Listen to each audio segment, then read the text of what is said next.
बेटी का घर कौन सा की आने वाली एपिसोड में देखने वाले हैं कि अनाया और जो होती है अनाया और अली उसकी मंगनी का फंक्शन तय पाता है और फंक्शन शुरू भी हो जाता है।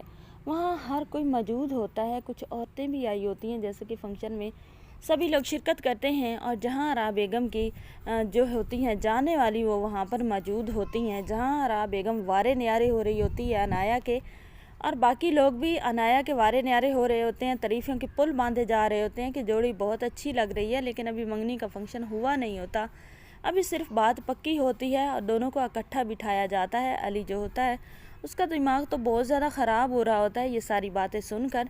अली एंड पे ये करेगा कि अली वहाँ से उठ के चला जाएगा और अपनी माँ को खुलेआम सबके सामने बता देगा कि अनाया भी किसी की बेटी है, वो उसे जलील करना नहीं चाहता, वो मरकर भी अनाया से कभी भी शादी नहीं करेगा।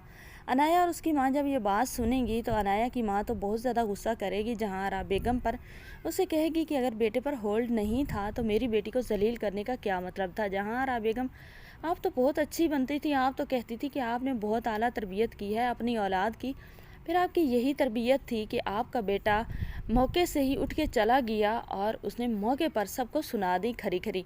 मेरी बेटी को उसने 2 कौड़ी का करके रख दिया है। सब देखने वाले लोग क्या कहेंगे और क्या सोचेंगे, मेरी बेटी के दिल पर क्या गुजर रही होगी। अनाया की माँ तो खरी खरी सुना देती है जो होती है जहाँ आरा बेगम। और जहाँ आरा बेगम का तो अब मुंह ऐसे बंद होता है जैसे उसने एल्फी पी ली हो, वो तो बोलती ही नहीं है। अनाया की माँ कहती है कि आप बोलें, कोई जवाब दें कि आपने बेटे को आप नहीं संभाल सकती थी तो आपने ऐसा हमारे साथ क्यों किया। जहाँ बेगम कहती है कि आप सब्र कर जाएं, मैं अली को समझा लूँगी। लेकिन इस मौके पर जो होती है अनाया, वो कहती है कि आंटी कोई ज़रूरत नहीं है इसकी, जब वो चाहता ही नहीं तो मैं अली को कभी भी ज़बरदस्ती मजबूर नहीं करूँगी कि वो मुझसे शादी करे।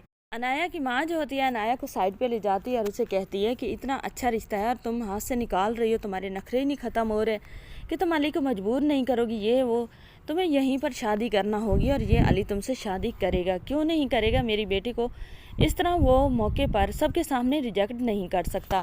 अब जो होती है अनाया की माँ, वो जाकर जहाँ बेगम से कहती है कि अपने बेटे को समझाएं और ये रिश्ता जिस तरह मांगा है इसको निभाएं। अब जो होती है अली की माँ, वो अपने हस्बैंड से बात करती है, मीर नोमान से, उसे कहती है कि बेटे को समझाएं, किसी की बेटी को इस तरह ख़राब करना अच्छा नहीं है। भले हमें बेटियां अल्लाह ने नहीं दी लेकिन हमें बेटियों की कदर तो करनी चाहिए। ये बात सुनकर मीर नोमान कहता है कि ये बात तुम कर रही हो, यही तो मैं कहता आया हूँ कि बेटियों की कदर करनी चाहिए, बहुएं भी तुम्हारी बेटियां ही हैं। दूसरी तरफ आप देखने वाले हैं अली अपने बाप को फैसला सुना देता है कि आयशा को पसंद करता है और आयशा से ही शादी करेगा। अली का बाप कहेगा कि तुम्हारी माँ तो मानने वाली नहीं, फिर आयशा से बात करे, उसकी माँ के साथ बात करो और हम जाकर निकाह करके आ जाते हैं। जैसे ही आयशा को कॉल करता है अली और ये बात करता है कि वो निकाह करना चाहता है बाप के साथ आकर, तो आयशा उसे खरी खरी सुना देती है और साफ जवाब दे देती है।